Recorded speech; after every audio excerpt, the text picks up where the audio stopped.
Merry Christmas, you filthy animals, and happy holidays to those of you who don't celebrate Christmas. Welcome in to the Fantasy Football Fellas YouTube channel. It's been a while since I have been back, since I have recorded a YouTube video for you all.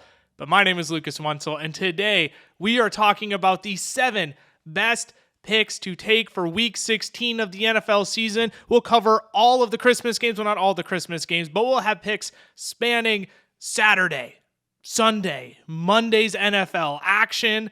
We have so much going on this holiday weekend. I'm excited to dive into it with all of you. If you're new to the channel, make sure you're subscribed and turn on those notifications so you can be alerted when all of our new episodes are up.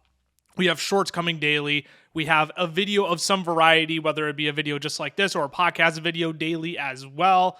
Make sure you don't miss out on any fantasy football or pick'em action that we post for you all.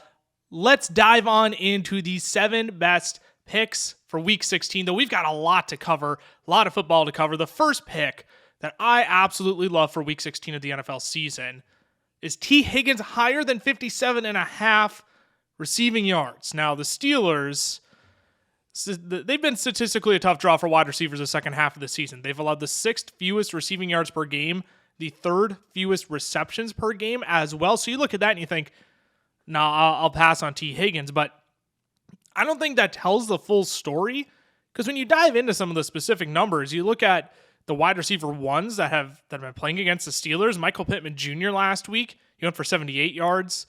Juju Smith-Schuster in Week 14, he went for 90 yards. Jamar Chase, without T. Higgins, he went for 81 yards. Elijah Moore in Week 11, 60. Jaden Reed, 84. Calvin Ridley, 83. Puka Nacua, 154. Wide receiver ones have actually fared decently well against the Steelers. Now, I know you get a Juju Smith-Schuster in there, but DeMario Douglas wasn't active. You get a Elijah Moore in there, but that was with Dorian Thompson-Robinson. We also got to talk about the fact that Jamar Chase isn't going to be active in this game, and Minkah Fitzpatrick has been ruled out as well. T. Higgins, he's topped 57.5 in his last 3 games without Jamar Chase, including 2 games of 110 plus receiving yards in his last 2. You also eliminate a big part of the Steelers secondary, Minkah Fitzpatrick. That back half of the secondary now is weakened. Maybe take the top off the defense a little bit with the deep ball to T. Higgins. And Jake Browning has been balling, man. Like, he's been playing really well. So I think this line is too low with the Bengals playoff hopes, on the line. I know typically AFC North battles are in the trenches, but I absolutely love T. Higgins this week. I'm all in on taking the higher on 57.5 receiving yards. We're going to stick to the Saturday slate. We're going to move to James Cook, higher than 23.5 receiving yards. Now, James Cook might just be the hottest running back in the NFL right now.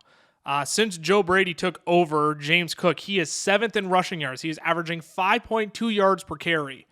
He's 1st in receiving yards with 211, and he scored 4 times in the last 4 games. Now he gets a dream matchup with the Los Angeles Chargers, who, like, I know there's like the interim coach effect that you get with some of these teams, right? Where they come out and they just absolutely beat the crap out of these teams. The Bills are hot right now, though.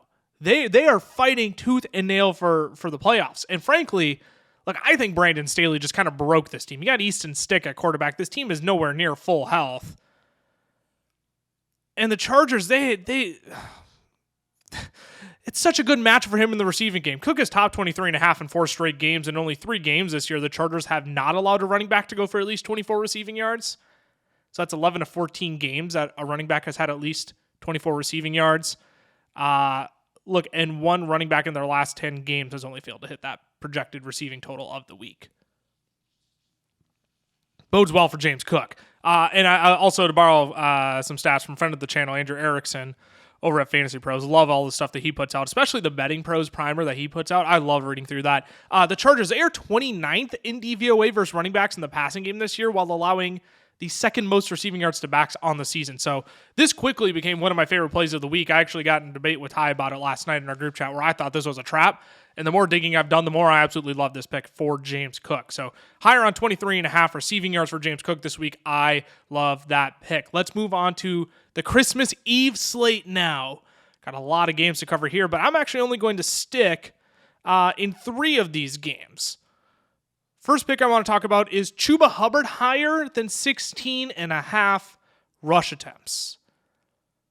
This man has been getting fed. He has been getting fed over the last 3 weeks. He is second in rush attempts, only to Kyren Williams, and he's averaging 23 rush attempts per game, yet his line is 16.5. You can already see where I'm going with this. There's already a big discrepancy there that I think Chuba Hubbard is going to be able to cover. And we all know the passing game for the Panthers. It's abysmal, right? And the only way they can keep games close is to keep the opposing offense off the field. And only 3 teams have been run on more than the Green Bay Packers this year. The Cardinals, the Jets, and the Colts. Those are the only 3 teams to be run on more than the Green Bay Packers. So their weakness is in the run game. The only way the Panthers stay in this game is if they beat Green Bay on the ground.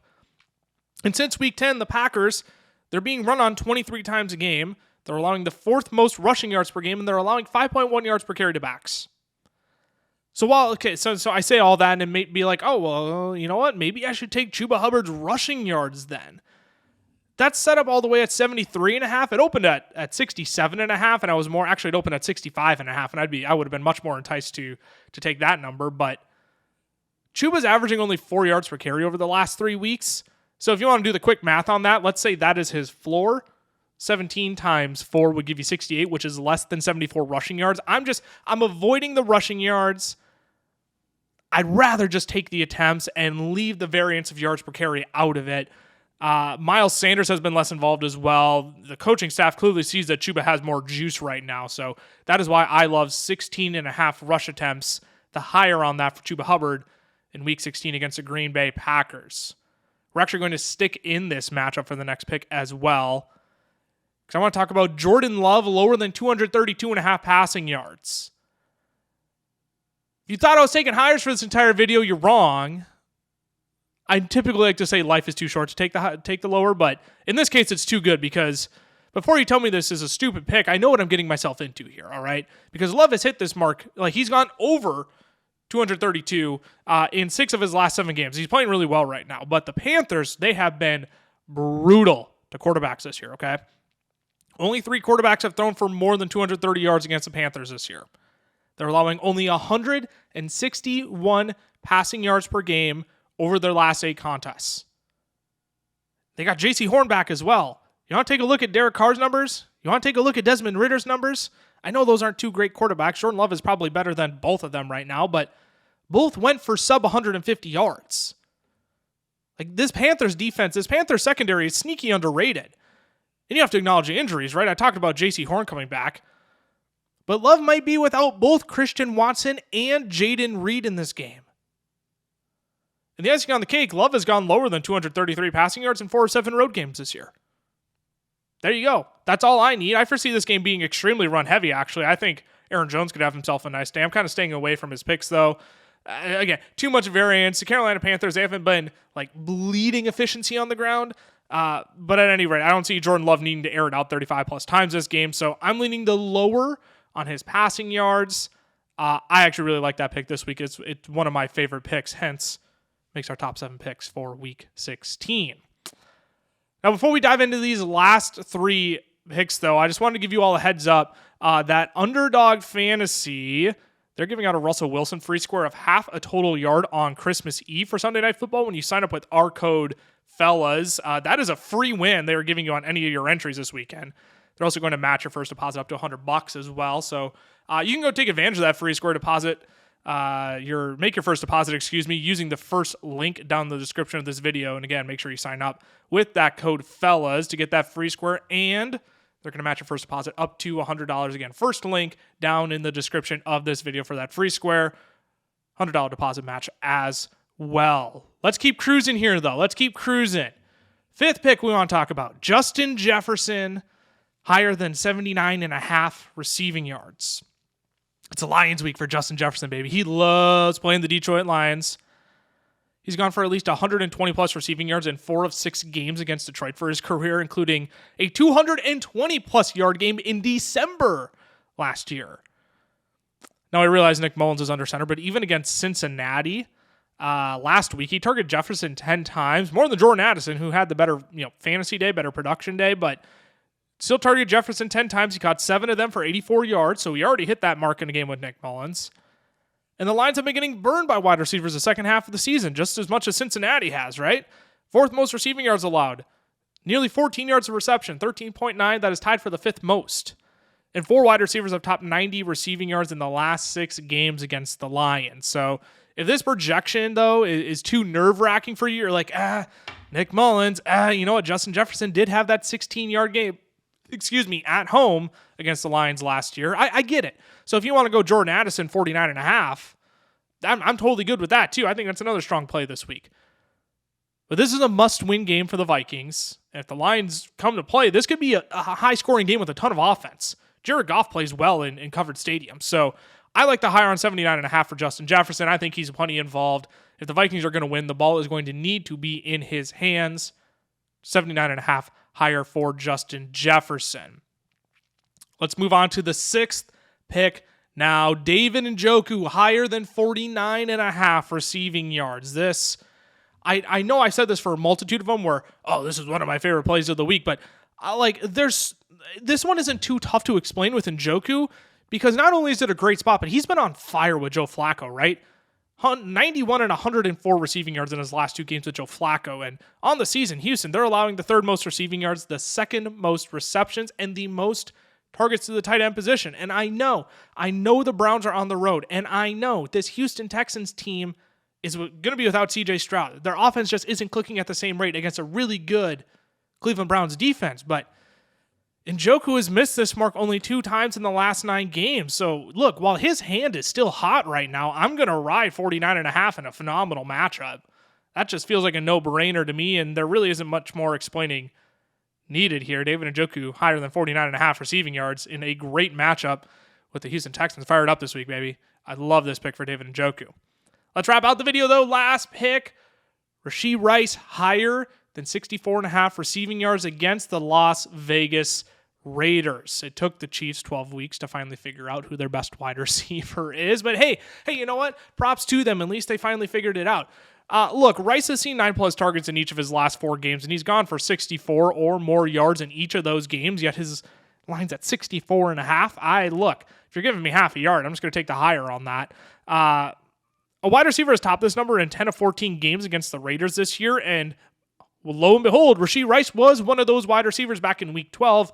He went for 107 yards against the Raiders secondary. So again, we're going to keep riding the hot hand here.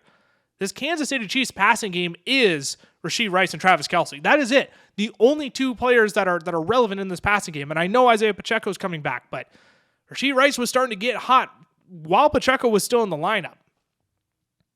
So I'm going to take his higher on 64.5 here. I'm going to keep riding the hot hand. And this is a fine matchup. The Raiders secondary is nothing to be scared of, especially when Rashee already did 107 against them just 4 weeks ago. So Rashee Rice higher than 64.5 receiving yards wraps out our video today. That is all I have for you. Thanks for tuning in to this episode on the Fantasy Football Fellas YouTube channel. Again, if you haven't subscribed yet, make sure you do and turn on those notifications so you can be alerted when all of our newest content is up. If you have a question on a pick'em, you're like, hey, you know what? I was considering this one. Throw it down in the chat. Let's see what other people think. Again, we want to be a community that helps each other win. Not only in fantasy football, but hey, you know what? If we can make a little bit extra coin around the holiday to make up for all those Christmas gifts we've been buying, why don't we help each other out in that? We want to see each other succeed. So if you do have a question, you can leave it down in the chat below. Help each other out if you leave a question. Answer someone else's as well. That is all I have for you, really, though. Merry Christmas. Happy holidays to you all. We here at the Fellows hope you have a wonderful and blessed holiday season. It's one of our favorite times of the year, and we hope you get to enjoy quality time with your family. You get all the gifts that you want and anything of the sorts there. We really do appreciate you all, the platform that you all have given us. It is truly a joy that we get to sit and talk to a camera, knowing that there are thousands of people waiting us on the other side to engage and interact with our content. So we truly are grateful for you all. So Merry Christmas, Happy Holidays, stay safe, stay healthy, and all the richest blessings to you and your families. We will see you all next week. We'll be back next week with more content. We'll be back with more pick'ems as well. A little bit of an abnormal schedule next week with Christmas being on a Monday. We're not going to have any content then. But we should be back on Tuesday. If not Tuesday, Wednesday for sure. We got to hash that out. But until then, have a Merry Christmas. Have a Happy Holidays. We'll see you all next week. Deuces.